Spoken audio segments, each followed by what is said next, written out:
ಕೊನೆಗೆ supreme court ಜಡ್ಜನನ್ನೇ ಮಾತಾಡಿಸ್ತೇವೆ ಅನ್ನುವ ದುರಂಕಾರ.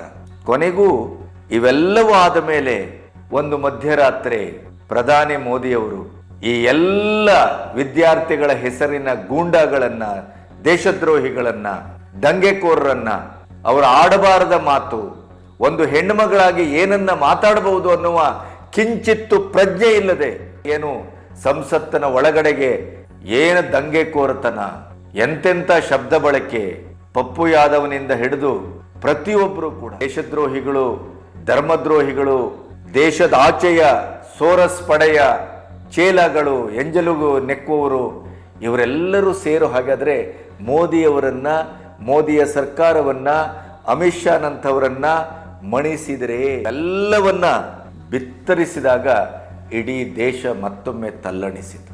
ಏನಾಗಿದೆ ಹಾಗಾದ್ರೆ? ಕಾನೂನು ಏನು ಮಾಡ್ಲಿಕ್ಕಾಗುದಿಲ್ವೇ? ಎಲ್ಲೆಲ್ಲಿಂದ ಏನೇನು ಬಂತು? ಇವೆಲ್ಲವೂ ಈಗ ಕೂಲಂಕಷವಾಗಿ ಒಂದೊಂದೇ ಅಸ್ತ್ರಗಳ ಮೂಲಕ ಶಸ್ತ್ರಚಿಕಿತ್ಸೆ ಆರಂಭ ಆಗಿದೆ. ಪೋಸ್ಟ್ ಮಾರ್ಟಮ್ ಒಂದು ಬಾಕಿ. ಹಾಗಾದ್ರೆ ಏನ್ ನಡೀತಾ ಇದೆ?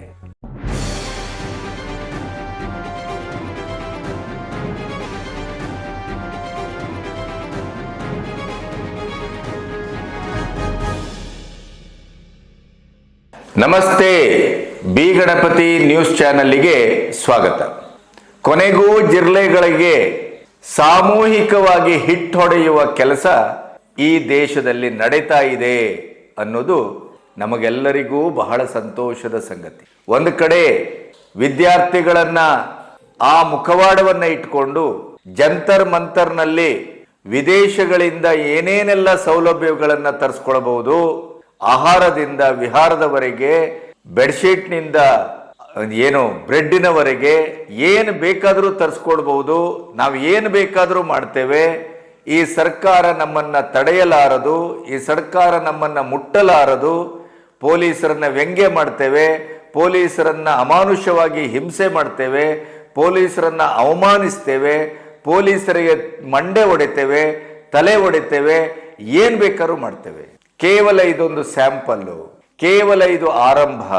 ಇದು ಇಡೀ ದೇಶಾದ್ಯಂತ ನಡೀತದೆ, ಬೇರೆ ಬೇರೆ ವಿಷಯಗಳ ಮೇಲೆ ನಡೀತದೆ. ಎಲ್ಲವನ್ನು ನಾವು ಮುಟ್ತೇವೆ, ಎಲ್ಲವನ್ನು ನೋಡ್ತೇವೆ. ಯಾಕೆ ಅಂತಂದ್ರೆ ಪ್ರಥಮ ಪ್ರತಿಭಟನೆ ಜುಲೈ 20ರ ಹಿಂಸಾಚಾರ, ಅದಕ್ಕೆ ವಿದ್ಯಾರ್ಥಿಗಳ ಹೆಸರು, ಇವೆಲ್ಲವನ್ನ ಇಟ್ಟುಕೊಂಡು ಕೂಡ 12 ವರ್ಷಗಳಲ್ಲಿ ಮೋದಿಯವರನ್ನ ಯಾರೂ ಮುಟ್ಲಿಕ್ಕಾಗ್ಲಿಲ್ಲ, ಯಾರನ್ನೂ ಮಣಿಸ್ಲಿಕ್ಕಾಗ್ಲಿಲ್ಲ, ಯಾವುದೇ ಪ್ರತಿಭಟನೆಗೂ ಅವ್ರು ಜಗ್ಗಲಿಲ್ಲ.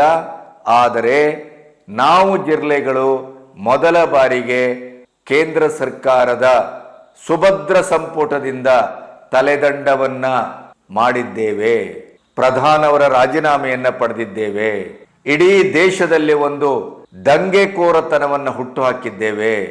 ಆದರೂ ಕೂಡ ಸಂವಿಧಾನವನ್ನು ಉಲ್ಲಂಘಿಸಿದ್ದೇವೆ, ಕಾನೂನನ್ನು ಉಲ್ಲಂಘಿಸಿದ್ದೇವೆ, ಪೊಲೀಸ್ ವ್ಯವಸ್ಥೆಯ ಮೇಲೆ ಮಾರ್ಮಿಕವಾಗಿ ಅಮಾನುಷ್ಯವಾಗಿ ದಾಳಿ ಮಾಡಿದ್ದೇವೆ, ಮೋದಿಯವರ ತಾಯಿಯಿಂದ ಹಿಡಿದು ಮೋದಿಯವರವರೆಗೆ ವ್ಯಂಗ್ಯ ಮಾಡಿದ್ದೇವೆ, ಮೂದಲಿಸಿದ್ದೇವೆ, ಅಮಾನುಷ್ಯವಾಗಿ ಮಾತಾಡಿದ್ದೇವೆ. ಎಲ್ಲವನ್ನು ಮಾತಾಡಿಯೂ ಕೂಡ no FIR, no case. Supreme court ಬೇಕಾದ್ರೆ ಅವರು ವಿದ್ಯಾರ್ಥಿಗಳು ಹೌದೋ ಅಲ್ವೋ ಅಂತ ಕನ್ಫರ್ಮ್ ಮಾಡಿ, ವಿದ್ಯಾರ್ಥಿಗಳಾಗದೇ ಇದ್ರೆ ಅವರನ್ನು ಹುಡುಕಿ ಹೆಡೆಮುರಿ ಕಟ್ಟಿ ಅಂತಂದ್ರು. ನೋ, ಸುಪ್ರೀಂ ಕೋರ್ಟ್ ಆರ್ಡರ್ ಅನ್ನು ನಾವು ಕೇರ್ ಮಾಡುವುದಿಲ್ಲ. ಸೌರವ್ ದಾಸನ ಹೇಳಿಕೆ. ಕೊನೆಗೆ ಸುಪ್ರೀಂ ಕೋರ್ಟ್ ಜಡ್ಜನನ್ನೇ ಮಾತಾಡಿಸ್ತೇವೆ ಅನ್ನುವ ದುರಂಕಾರ. ಕೊನೆಗೂ ಇವೆಲ್ಲವೂ ಆದ ಮೇಲೆ ಒಂದು ಮಧ್ಯರಾತ್ರಿ ಪ್ರಧಾನಿ ಮೋದಿಯವರು ಈ ಎಲ್ಲ ವಿದ್ಯಾರ್ಥಿಗಳ ಹೆಸರಿನ ಗೂಂಡಾಗಳನ್ನ, ದೇಶದ್ರೋಹಿಗಳನ್ನ, ದಂಗೆಕೋರರನ್ನ, ಅವರ ಆಡಬಾರದ ಮಾತು, ಒಂದು ಹೆಣ್ಣುಮಗಳಾಗಿ ಏನನ್ನ ಮಾತಾಡಬಹುದು ಅನ್ನುವ ಕಿಂಚಿತ್ತು ಪ್ರಜ್ಞೆ ಇಲ್ಲದೆ ಆ ಭಾಷಾ ಬಳಕೆ, ಇವೆಲ್ಲವನ್ನ ಕೂಡ ಕ್ಷಮಿಸಿದ್ದೇನೆ ಅಂತ ಅಂದಾಗ ಎಲ್ಲರಿಗೂ ಆದಂಥ ಒಂದು ಭಯ ಏನು ಅಂತಂದ್ರೆ, ಎಲ್ಲಿಗೆ ಬಂತು ಮೋದಿ ಸರ್ಕಾರ? 56 ಇಂಚು ಏನು 48 ಇಂಚಿಗೆ ಇಳಿದು ಬಿಡುತ್ತೆ. ಈ ಜಿರ್ಲೆಗಳಿಗೆ ಹೆದರಿ ಬಿಟ್ರೆ, ಒಂದು ಕಡೆಯಿಂದ ನೋಡಿದ್ರೆ 10 ದಿನದಿಂದ 120 ಕೋಟಿ ನೀರಿನಲ್ಲಿ ಹೋಮ, ರಾಹುಲ್ ಗಾಂಧಿ ಪಡೆ ಏನು ಸಂಸತ್ತಿನ ಒಳಗಡೆಗೆ ಏನು ದಂಗೆಕೋರತನ, ಎಂತೆಂಥ ಶಬ್ದ ಬಳಕೆ, ಪಪ್ಪು ಯಾದವ್ನಿಂದ ಹಿಡಿದು ಪ್ರತಿಯೊಬ್ಬರು ಕೂಡ ಅಸಂವಿಧಾನಿಕ ಶಬ್ದ ಬಳಕೆ, ರಾಮ ಕೃಷ್ಣರ ಅವಹೇಳನ, ಇನ್ನೊಂದು ಕಡೆ ಅಮಿತ್ ಶಾ 10 ದಿನದಿಂದ ಗಾಯಬ್ಬು.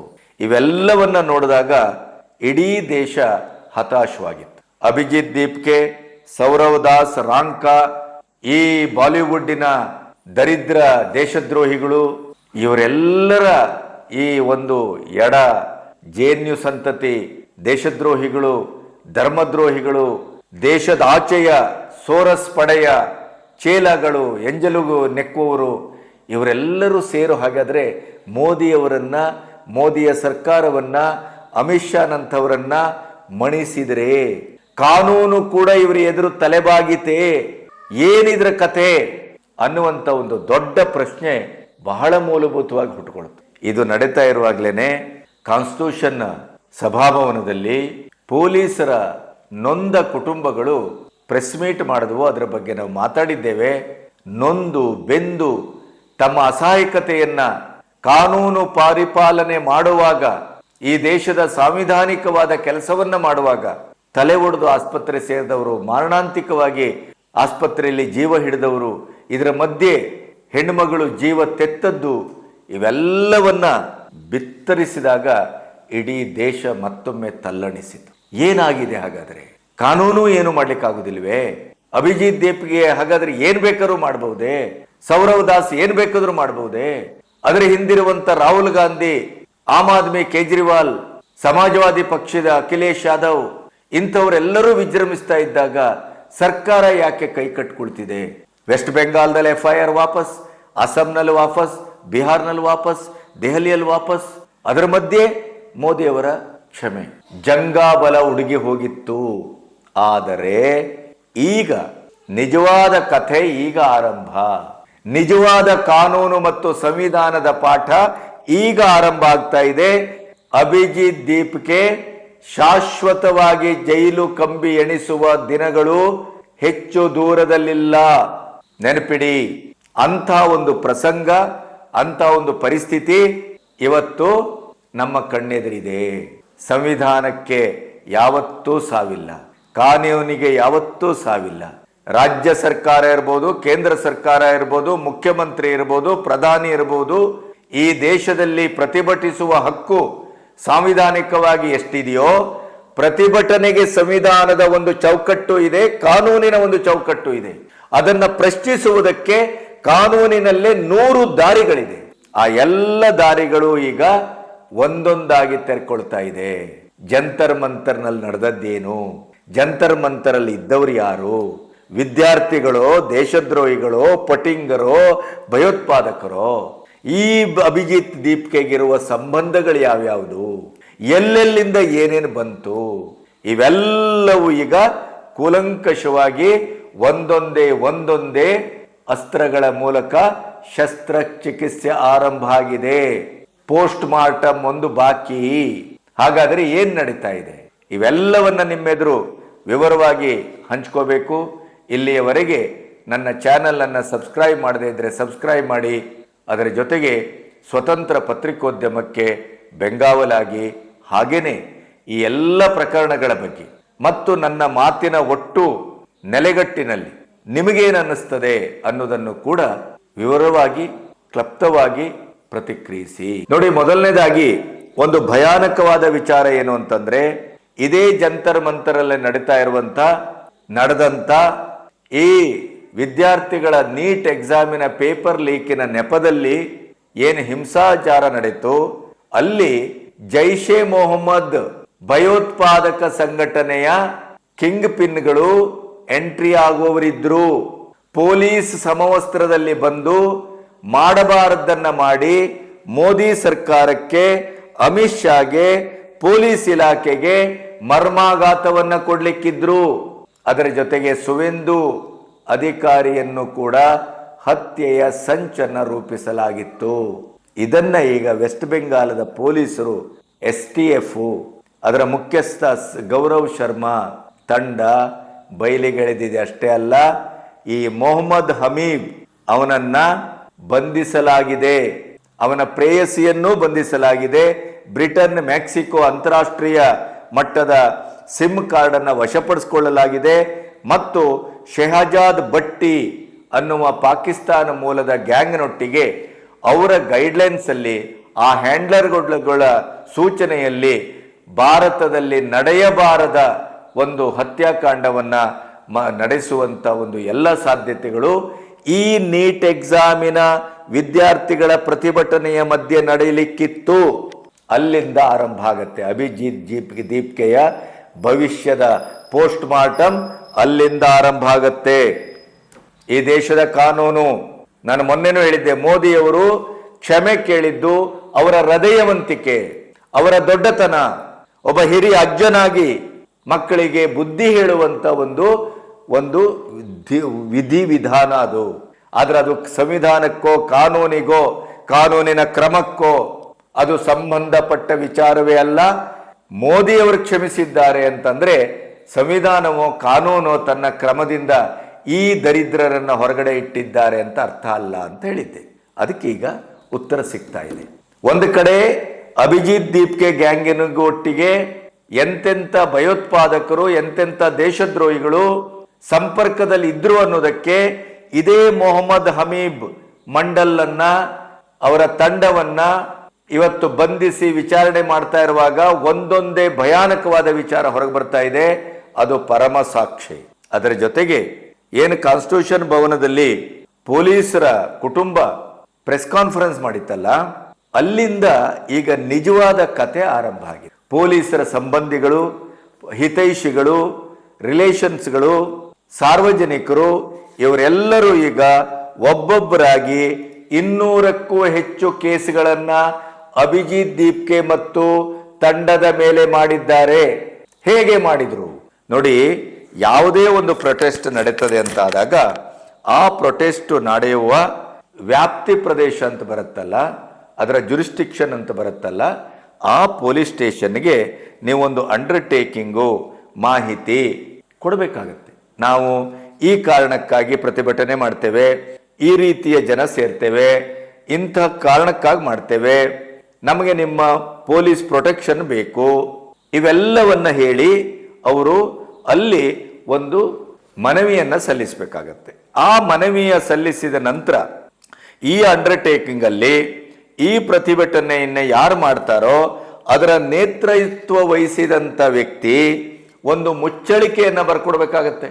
ನಾವು ಪ್ರತಿಭಟನೆಯನ್ನ ಮಾಡ್ತೇವೆ, ಆದ್ರೆ ಕಾನೂನು ವ್ಯವಸ್ಥೆಯನ್ನು ಹಾಳು ಮಾಡೋದಿಲ್ಲ, ಪ್ರಕ್ಷುಬ್ಧತೆಯ ವಾತಾವರಣವನ್ನ ನಿರ್ಮಾಣ ಮಾಡೋದಿಲ್ಲ, ಉದ್ವಿಗ್ನತೆಯನ್ನ ಹುಟ್ಟು ಹಾಕುವುದಿಲ್ಲ, ಸಾರ್ವಜನಿಕ ಆಸ್ತಿಯನ್ನ ನಾವು ಹಾಳು ಮಾಡುವುದಿಲ್ಲ, ಅತ್ಯಂತ ಜವಾಬ್ದಾರಿಯುತವಾಗಿ, ಸಾಂವಿಧಾನಿಕವಾಗಿ, ಕಾನೂನಾತ್ಮಕವಾಗಿ, ಸಂಯಮದಿಂದ ಶಾಂತಿಯುತವಾಗಿ ಪ್ರತಿಭಟನೆಯನ್ನ ಮಾಡ್ತೇವೆ. ಒಮ್ಮೆ ಹೀಗೆ ಆಗದೇನೆ ಕಾನೂನು ಗಲಾಟೆ, ಪ್ರಕ್ಷುಬ್ಧತೆ, ಕಾನೂನನ್ನ ಕೈ ತೆಗೆದುಕೊಳ್ಳುವಂಥದ್ದು, ಸಾರ್ವಜನಿಕ ಆಸ್ತಿಪಾಸ್ತಿ ಹಾಳು ಮಾಡುವಂಥದ್ದು, ಹಿಂಸಾಚಾರ ನಡೆದರೆ ಅದಕ್ಕೆ ನಾವೇ ಜವಾಬ್ದಾರರು. ಆ ನೇತೃತ್ವ ವಹಿಸಿದ್ದು ಅಭಿಜಿತ್ ದೀಪ್ಕೆ ಅಂತ ಅವನು ಬರ್ಕೊಡ್ಬೇಕು. ಒಂದು, ಈ ಆಧಾರದಲ್ಲಿ ಮೊಕದ್ದಮೆಯನ್ನ ಅಲ್ಲಿ ಆಗಬಾರದ್ದು, ಆದರೆ ಅದರ ನೇತೃತ್ವ ವಹಿಸಿದ ವ್ಯಕ್ತಿಯ ಮೇಲೆ ಮೊಕದ್ದಮೆಯನ್ನ ದಾಖಲಿಸಬಹುದು, ಪ್ರಾಸಿಕ್ಯೂಷನ್ ಕೈಗೊಳ್ಳಬಹುದು, ದೋಷಿ ಅಂತ ಪ್ರೂವ್ ಆದ್ರೆ ಜೈಲು ಗ್ಯಾರಂಟಿ. ಈಗ ಆ ದಾರಿಯನ್ನ ಪೊಲೀಸ್ ಕುಟುಂಬಗಳು, ಅವರ ಹಿತೈಷಿಗಳು, ಸಾರ್ವಜನಿಕರು ಹೊರಟಿದ್ದಾರೆ. ಅಭಿಜಿತ್ ದೀಪ್ಕೆ ಮೇಲೆ ಇವತ್ತು 200ಕ್ಕೂ ಹೆಚ್ಚು ಕೇಸ್ಗಳು ದಾಖಲಾಗಿವೆ. ಅದರ ಹೊರತಾಗಿ ಈ ಜಿರ್ಲೆ ಪಾರ್ಟಿಯ ಮೇಲೆ ಜುಲೈ 20 ಮತ್ತು ಅದರ ಹಿಂದೆ ಮುಂದೆ ನಡೆದಂತ ಹಿಂಸಾಚಾರಕ್ಕೆ ಸಂಬಂಧಪಟ್ಟು ಒಂದು ವಾರದಲ್ಲಿ 1892 FIR ಆಗಿತ್ತು.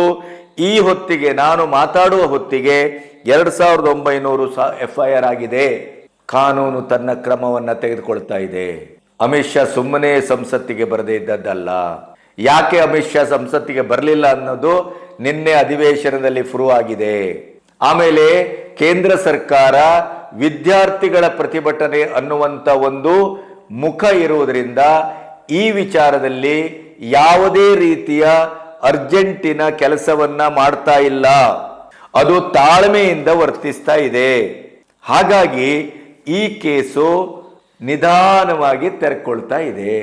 ಅಭಿಜಿತ್ ದೀಪ್ಗೆಗೆ ಇನ್ನಿದೆ ಮಾರಿ ಹಬ್ಬ. ಪ್ರತಿ ಒಂದು ಮುಟ್ಟಿದ್ದಕ್ಕೆ, ಕಿಟ್ಟಿದ್ದಕ್ಕೆ, ತಟ್ಟಿದ್ದಕ್ಕೆಲ್ಲ ಕೇಸ್ ಬೀಳ್ತಾ ಇದೆ. ಆ ಕೇಸಿನ ಪರಿಣಾಮ ಏನು ಅನ್ನೋದನ್ನ ಆ ಮನುಷ್ಯ ಇನ್ನೂ ಅರ್ಥ ಮಾಡ್ಕೋಬೇಕಾಗತ್ತೆ. ಇಷ್ಟಕ್ಕೆ ಮುಗುದಿಲ್ಲ ಅಭಿಜಿತ್ ದೀಪ್ಕೆಯ ಪ್ರಕರಣ. ಈಗ ಅಭಿಜಿತ್ ದೀಪ್ಕೆಯ ಜನ್ಮ ಜಾಲಾಡ್ಲಿಕ್ಕೆ ಹೊರಟಿದ್ದಾರೆ. ಒಬ್ಬ RTI ಕಾರ್ಯಕರ್ತ ಜನ್ಮವನ್ನೇ ಜಾಲಾಡ್ಲಿಕ್ಕೆ ಹೊರಟಿದ್ದಾರೆ. ಹಾಗಾದ್ರೆ ಅದು ಏನು ಅನ್ನೋದನ್ನ ನಿಮಗೀಗ ಹೇಳಬೇಕಾಗುತ್ತೆ. ಮೋದಿ ಕ್ಷಮಿಸಿದ್ರು ಅನ್ನೋ ಕಾರಣಕ್ಕಾಗಿ ನಾವೆಲ್ಲ ಬಚಾವಾಗ್ಬಿಟ್ಟೆವು, ನಮ್ಮ ಕೇಸೆಲ್ಲ ವಾಪಸ್ ತಗೊಂಡ್ಬಿಡ್ತಾರೆ, ನಮ್ಮಲ್ಲಿ ಕೇಸೇ ಆಗುದಿಲ್ಲ, ನಾವು ಫ್ರೀ ಬರ್ಡು, ಇನ್ನೊಂದು 7 ಸ್ಟಾರ್ ಅಲ್ಲಿ ನಾವು ಮಜಾ ಮಾಡಬಹುದು, ಕುಡಿಬಹುದು, ಪಾರ್ಟಿ ಮಾಡಬಹುದು ಅಂತ ಈ ಜಿರ್ಲೆಗಳು ಭಾವಿಸಿದ್ದಿದ್ರೆ ಅಭಿಜಿತ್ ದೀಪ್ಕೆಯ ಕುಂಡೆ ಅಡಿಗೆನೆ RTI ಅಸ್ತ್ರವನ್ನ ಇಡಲಾಗಿದೆ. ಏನದು? ಈಗ ಅಭಿಜಿತ್ ದೀಪ್ಗೆ ನಿಮ್ಗೆಲ್ಲರಿಗೂ ಗೊತ್ತಿದ್ದ ಹಾಗೆ ಅಮೆರಿಕದಲ್ಲಿ ಓದ್ಕೊಂಡು ಬಂದ ಅಲ್ವೇ? ಅಮೆರಿಕದಲ್ಲಿ ಯಾವುದೇ ಒಬ್ಬ ಭಾರತೀಯ ವಿದ್ಯಾರ್ಥಿ ಓದ್ಲಿಕ್ಕೆ ಹೋಗ್ಬೇಕು ಅಂದ್ರೆ ಮಿನಿಮಮ್ 80 ಲಕ್ಷ, 1.25 ಕೋಟಿ ಬೇಕು. ಅಭಿಜಿತ್ ದೀಪ್ಕೆಯ ತಂದೆ ಭಗವಂತರಾವ್ ದೀಪ್ಕೆ ಅಸಿಸ್ಟೆಂಟ್ ಇಂಜಿನಿಯರು, 65,000 ಸಂಬಳ. ಹಾಗಾಗಿ ಅಭಿಜಿತ್ ದೀಪ್ಕೆ ಅಮೆರಿಕಕ್ಕೆ ಓದ್ಲಿಕ್ಕೆ ಹೋದಾಗ ಅಲ್ಲಿ ಆದಂತ ಖರ್ಚು ವೆಚ್ಚಗಳನ್ನ ಯಾರು ಕೊಟ್ಟಿದ್ದಾರೆ, ಯಾರು ಭರಿಸಿದ್ದಾರೆ, ಅಥವಾ ತಂದೆಯವರ 65,000 ಸಂಬಳದಲ್ಲಿ ಅದನ್ನ ಹೇಗೆ ನಿಭಾಯಿಸಿದ್ರು? ಈ ಪ್ರಶ್ನೆಯನ್ನ RTI ಕಾರ್ಯಕರ್ತ ಬಹಳ ಸ್ಪಷ್ಟವಾಗಿ ಕೇಳಿದ್ದಾರೆ. ನಿನ್ನೆ ನೀವು ಗಮನಿಸಿರ್ಬೇಕು, ಇದೇ ಅಭಿಜಿತ್ ದೀಪ್ಗೆ ತನ್ನ ತಂದೆಯವರನ್ನ ಇಲ್ಲ ಸಲ್ಲದ ಪ್ರಶ್ನೆಗಳನ್ನ ಕೇಳಿ ಅವರನ್ನ ತಬ್ಬಿಬ್ಬು ಮಾಡಿಸ್ತಾ ಇದ್ದಾರೆ, ಮುಜುಗರಕ್ಕೊಳಗೆ ಮಾಡ್ತಾ ಇದ್ದಾರೆ, ಹಿಂಸೆ ಮಾಡ್ತಾ ಇದ್ದಾರೆ ಅಂತ 4 ಕಡೆ ಇಂಟರ್ವ್ಯೂ ಕೊಟ್ಟ. ನೀವು ಮಾಡಿದ ಹಲ್ಕಟ್ಗಿರಿಗೆ, ನೀವು ಮಾಡಿದ ತಪ್ಪಿಗೆ, ನೀವು ಮಾಡಿದ ಅಂದಾದುಂದಿ ವ್ಯವಹಾರಕ್ಕೆ, ನೀವು ಮಾಡಿದ ರಾಷ್ಟ್ರದ ಒಳಗಿನ ರಾಷ್ಟ್ರದ ಹೊರಗಿನ ದೇಶದ್ರೋಹಿಗಳ ಸಂಪರ್ಕಕ್ಕೆ, ಕೈಯಲ್ಲಿ ಸಂವಿಧಾನವನ್ನ ಹಿಡಿದು ನಡ್ಕೊಂಡಂತ ಅಸಂವಿಧಾನಿಕವಾದ ನಡವಳಿಕೆ ಯಾವ ರೀತಿ ಇತ್ತು ಅಂತಂದ್ರೆ ಪೊಲೀಸರ ತಲೆ ಒಡೆದಿದೆ, ಅವರ ಜೀವನಾಂತಿಕ ಮಾರಣಾಂತಿಕ ಹಲ್ಲೆಯಾಗಿದೆ. ಒಂದು ಪೊಲೀಸ್ ಹೆಣ್ಮಗಳು ಜೀವ ದಾರುಣವಾಗಿ ಬಲಿಯಾಗಿದೆ. ಸಾರ್ವಜನಿಕರ ಆಸ್ತಿ ಪಾಸ್ತಿ ಧ್ವಂಸ ಆಗಿದೆ. ಯಾವುದೋ ಒಂದು ಇದಕ್ಕೆ ಜೀಪಿಗೆ ಪೆಟ್ರೋಲ್ ಅನ್ನು ಹಾಕಿ ಬೆಂಕಿ ಹಾಕುವ ಕೆಲಸ.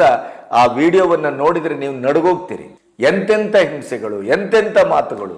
ಅದನ್ನೆಲ್ಲ ನಾವು ಸಹಿಸ್ಕೋಬೇಕು. ನಿಮ್ಮ ಅಪ್ಪ ಎಲ್ಲಿಂದ ದುಡ್ಡು ಕೊಟ್ಟ, ನಿಮಗೆ ಯಾರು ದುಡ್ಡು ಕೊಟ್ರು, ನೀವು ಹೇಗೆ ಓದು ಬಂದ್ರಿ ಅಂತ ಕೇಳುವ ಹಕ್ಕು ನಮಗಿಲ್ವೇ? ಅದನ್ನ ಆ RTI ಕಾರ್ಯಕರ್ತ ಮಾಡಿದ್ದಾನೆ. ಇನ್ನೊಂದು ಕಡೆ ಇದೇ ಸೌರವ್ ದಾಸ್ ಪತ್ರಕರ್ತ ಅಂತ ಹೇಳ್ಕೊಳ್ತಾನೆ, RTI ಆಕ್ಟಿವಿಸ್ಟ್ ಅಂತ ಹೇಳ್ಕೊಳ್ತಾನೆ. ಇವನ ಆದಾಯದ ಮೂಲ ಗೊತ್ತಿಲ್ಲ. ಇವನ ಮನೆ ಎಲ್ಲಿದೆ ಅಂತಂದ್ರೆ ಗ್ರೇಟರ್ ಕೈಲಾಸ್, ಅದು ಅತ್ಯಂತ ಶ್ರೀಮಂತರ ಕಾಲೋನಿ.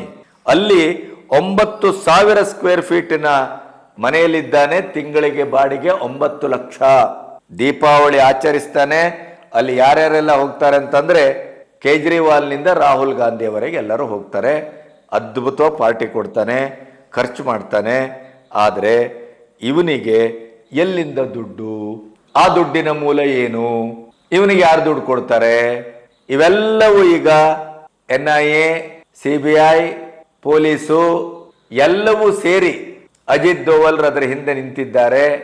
ಎಲ್ಲವೂ ತನಿಖೆ ಆಗ್ತಾ ಇದೆ. ಇದರ ಮಧ್ಯೆ ಇದೇ ಕಾಕ್ರೋಚ್ ಪಾರ್ಟಿಗೆ ನಮ್ಮ great great great criminal lawyer, ಭಯೋತ್ಪಾದಕರಿಗೂ ಅವರು ವಾದಿಸ್ತಾರೆ. ಮತ್ತೆ ಬಿಜೆಪಿ ವಿರುದ್ಧ ಯಾರೇ ಏನೇ ಕೇಸ್ ಹಾಕಿದ್ರು ಅದಕ್ಕೆ ತಾ ಮುಂದು ಅಂತ ಬಂದು ವಾದಿಸುವಂತ ಕಪಿಲ್ ಸಿಬ್ಬಲ್ಲು ಈಚೆಗೆ ಕಾಕ್ರೋಚ್ ಪಾರ್ಟಿಗೆ 1 ಕೋಟಿ ರೂಪಾಯಿಯನ್ನ ದಾನ ಕೊಟ್ರು. ಈ 1 ಕೋಟಿ ರೂಪಾಯಿಯನ್ನ ದಾನ ಕೊಟ್ಟದ್ದನ್ನು ಕೂಡ RTI ಕಾರ್ಯಕರ್ತ ಅದನ್ನ ಪ್ರಶ್ನಿಸಿದ್ದಾನೆ. ಬಹಳ ಮಜವಾಗಿದೆ, ಅದು ಬಹಳ ಮಜವಾಗಿದೆ. ಒಂದು RTI ನೆಲೆಯಲ್ಲಿ ಜನಸಾಮಾನ್ಯರು ಕೂಡ ಸಾಂವಿಧಾನಿಕವಾಗಿ ಈ ದೇಶದಲ್ಲಿ ಹೇಗೆ ಪ್ರಶ್ನಿಸಬಹುದು ಅನ್ನೋದಕ್ಕೆ ಇದೊಂದು ಒಳ್ಳೆಯ ಉದಾಹರಣೆ. ಅವನು ಕೇಳ್ತಾರೆ, ಅವರು ಕಾಕ್ರೋಚ್ ಜನತಾ ಪಾರ್ಟಿ ಸಾಂವಿಧಾನಿಕ ಪಕ್ಷವೇ? ಯಾಕೆಂತಂದ್ರೆ ಸಂವಿಧಾನದ ಬಗ್ಗೆ ಬಹಳ ಗಂಭೀರವಾಗಿ ಮಾತಾಡುವ ಕಪಿಲ್ ಸಿಬ್ಬಲ್ ನಂತವರು ಇದಕ್ಕೆ ಉತ್ತರ ಕೊಡಬೇಕು. ಕಾಕ್ರೋಚ್ ಜನತಾ ಪಾರ್ಟಿ ಒಂದು ಸಾಂವಿಧಾನಿಕ ಪಕ್ಷವೇ? ಎರಡನೇ ಪ್ರಶ್ನೆ, ಚುನಾವಣಾ ಆಯೋಗ ಕಾಕ್ರೋಚ್ ಜನತಾ ಪಾರ್ಟಿಯನ್ನ ಅಕ್ಸೆಪ್ಟ್ ಮಾಡಿದೆಯಾ? ಅಧಿಕೃತ ಪಕ್ಷ ಅಂತ ಘೋಷಿಸಿದೆಯಾ? ಸಾಂವಿಧಾನಿಕ ಸಿಂಧುತ್ವ ಅದಕ್ಕೆ ದೊರೆತಿದೆಯೇ? ಮೂರನೇದು, ಈ ಪಕ್ಷ 1 ಕೋಟಿ ರೂಪಾಯಿ ದಾನವನ್ನ ಪಡ್ಕೊಂಡಿದೆಯಲ್ಲ, ಸಾಂವಿಧಾನಿಕವಾಗಿ ಈ ದಾನವನ್ನ ಪಡ್ಕೊಳ್ಳುವಂತ ಹಕ್ಕು ಬಾಧ್ಯತೆ ಈ ಪಕ್ಷಕ್ಕಿದೆಯೇ? ಇದು ಪ್ರಶ್ನೆ. ಈ ಹಕ್ಕು ಬಾಧ್ಯತೆಯನ್ನು ಕೊಟ್ಟವರು ಯಾರು? ಅದರ ಜೊತೆಗೆ ಬಹಳ ಮಾರ್ಮಿಕವಾದಂಥ ಮತ್ತು ಕಪಿಲ್ ಸಿಬ್ಬಲ್ರ ಬುಡಕ್ಕೆ ಬರುವಂತ ಒಂದು ಪ್ರಶ್ನೆ ಏನು ಅಂತಂದ್ರೆ, 1 ಕೋಟಿ ಕೊಟ್ಟಿದ್ರಲ್ಲ, 18% ಟ್ಯಾಕ್ಸ್ ಅನ್ನ ಕಟ್ಟು ಕೊಟ್ಟಿದ್ದೀರಾ, ಹಂಗೆ ಎತ್ತು ಕೊಟ್ಟಿದ್ದೀರಾ ಅಂತ ಕೇಳಿದ್ದಾರೆ. ಈಗ ಅಭಿಜಿತ್ ದೀಪ್ಗೆ ನಿಜವಾದಂತ ಕಥೆ ಆರಂಭ. ಮೋದಿಗೂ ಗಾಳಿಗಿಡಿತೀರಿ, ಸಂವಿಧಾನ ಕೈಲಿಡ್ಕೊಂಡು ಸಂವಿಧಾನವನ್ನು ಮುರಿತೀರಿ, ನಿಮಗೆ ಬೇಕಾದಾಗೆ ಜನತಂತ್ರ ವ್ಯವಸ್ಥೆ, ಪ್ರಜಾಪ್ರಭುತ್ವ ಏನು ಬೇಕಾದರೂ ಮಾಡಬಹುದು, ಪೊಲೀಸರ ತಲೆ ಒಡೆಬಹುದು, ಪೊಲೀಸರ ಹಂಗಿಸಬಹುದು, ಸಾರ್ವಜನಿಕ ಆಸ್ತಿ ಒಡೆಬಹುದು, ಏನು ಬೇಕಾದರೂ ಮಾಡಬಹುದು, ಯಾರನ್ನು ಬೇಕಾದ್ರೂ ತಂದು ಕೂಡಿಸ್ಕೋಬಹುದು. ಭಯೋತ್ಪಾದಕರಿಂದ ಹಿಡಿದು, ದೇಶದ್ರೋಹಿಗಳಿಂದ ಹಿಡಿದು, ಧರ್ಮದ್ರೋಹಿಗಳಿಂದ ಹಿಡಿದು ಯಾರು ಬೇಕಾದರೂ ಬರ್ಬೋದು, ಏನು ಬೇಕಾದರೂ ಮಾಡಬಹುದು. ಕೊನೆಗೆ ಸರ್ಕಾರದೊಟ್ಟಿ ಸಂಧಾನ ಅಂದ್ರೇನು? ನಮ್ಮನ್ನು ಮುಟ್ಟಬೇಡಿ, ನಮ್ಮೆಲ್ಲ FIR ಹಾಕಬೇಡಿ, ನಮ್ಮನ್ನು ಜೈಲಿಗೆ ತಳ್ಳಬೇಡಿ, ನಮ್ಮನ್ನು ಫ್ರೀ ಬರ್ಡ್ ಆಗಿ ಬಿಟ್ಬಿಡಿ, ನಾವಿನ್ನು 10 ಪ್ರತಿಭಟನೆ ಇದೇ ರೀತಿ ಮಾಡ್ತೇವೆ, ಒಂದೊಂದೇ ವಿಕೆಟ್ ತೆಗಿತಾ ಹೋಗ್ತೇವೆ. ಏನು ಹೇಳಿದ್ರಿ ನೀವು? ಸರ್ಕಾರದ ಒಂದೊಂದೇ ವಿಕೆಟ್ ಅನ್ನ ತೆಗಿತಾ ಹೋಗ್ತೇವೆ. ಇದು ಆರಂಭ ಮಾತ್ರ, ಟ್ರೈಲರ್ ಇದು, ಪಿಕ್ಚರ್ ಅಭಿವಿ ಬಾಕಿ ಹೇ ಅಂತಂದ್ರಲ್ಲ. ಅಭಿಜಿತ್ ದೀಪ್ಗೆ ಪಿಕ್ಚರ್ ಬಾಕಿ ಇರೋ ಸತ್ಯ, ಅದರ ಹೀರೋ ನೀವೇ. ಸೆಕೆಂಡ್ ಹೀರೋ ಸೌರವ್ ದಾಸ್, ರಿಂಕಾ, ನಿಮ್ಮ ಪಟಾಲಮ್ಮು. ಅದು ಎಲ್ಲಿವರೆ ಬರುತ್ತೆ ಅಂತಂದ್ರೆ, ಜಂತರ್ ಮಂತರಲ್ಲಿ ನಿಮ್ಮೊಟ್ಟಿಗೆ ಯಾರ್ಯಾರು ಬಂದ್ರೋ, ಆಮೇಲೆ ಜುಲೈ 20ರ ಹಿಂಸಾತ್ಮಕ ಘಟನೆಯಲ್ಲಿ ಯಾರ್ಯಾರು ಭಾಗವಹಿಸಿದ್ರೋ, ನಿಮ್ಮ ವಿದ್ಯಾರ್ಥಿಗಳ ಹೆಸರಿನ ಪ್ರತಿಭಟನೆಯ ಫೇಕು ಮುಖವಾಡ ಎಲ್ಲವೂ ಕಳಚಿ ಬೀಳುತ್ತೆ, ನೆನಪಿಡಿ. ಅಲ್ಲಿ ಕೂತವರು ಮೋದಿ, ಅಮಿತ್ ಶಾ, ಅಜಿತ್ ದೋವಲ್, ಜೈಶಂಕರ್, ಇಂಥ ಘಟಾನುಘಟಿಗಳಲ್ಲಿ ಮಣ್ತಿಲಿ ಕೂತದ್ದಲ್ಲ, ಕೈ ಕಟ್ಕೊಂಡು ಕೂತದ್ದಲ್ಲ. ನಿಮಗೇನು ಮೊನ್ನೆ ಬಂದ್ರಿ, 3-4 ತಿಂಗಳಿಂದ ನೀವು ಯಾವ್ಯಾವ ತಯಾರಿ ಮಾಡ್ಕೊಳ್ತಾ ಇದ್ರಿ. ನಿಮಗೆ ಅಮೆರಿಕದಿಂದ, ಪಾಕಿಸ್ತಾನದಿಂದ, ಬಾಂಗ್ಲಾದಿಂದ, ಎಲ್ಲೆಲ್ಲಿಂದ ಎಷ್ಟೆಷ್ಟು ಫಂಡ್ ಬಂತು, ನಿಮ್ಮ ಫುಡ್ ಎಲ್ಲಿಂದ ಬಂತು, ನಿಮ್ಮ ಬೆಡ್ಶೀಟ್ ಎಲ್ಲಿಂದ ಬಂತು, ನಿಮ್ಮ ಶೆಲ್ಟರ್ ಎಲ್ಲಿಂದ ಬಂತು, ಎಲ್ಲವನ್ನೂ ಲೆಕ್ಕ ತೆಗಿತಾ ಇದ್ದಾರೆ. ಕೈಯಲ್ಲಿ ಸಲಾಮು, ಬಗಲಲ್ಲಿ ದೊಣ್ಣೆ, ನಿಮ್ಮೊಟ್ಟಿಗೆ ಸಂಧಾನ, ನಿಮ್ಮೊಟ್ಟಿಗೆ ಪ್ರೀತಿ, ನಿಮ್ಮೊಟ್ಟಿಗೆ ತಲೆಬಾಗುವಿಕೆ, ಪ್ರಧಾನವರ ರಾಜೀನಾಮೆ ಎಲ್ಲವೂ ಸರಿ.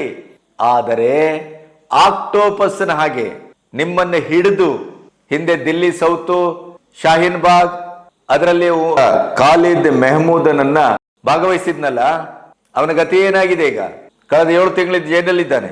ಈಗ ನಿಮ್ಮ ಸರದಿ, ನಿಮಗೆ ಜೈಲೂಟ ಗ್ಯಾರಂಟಿ.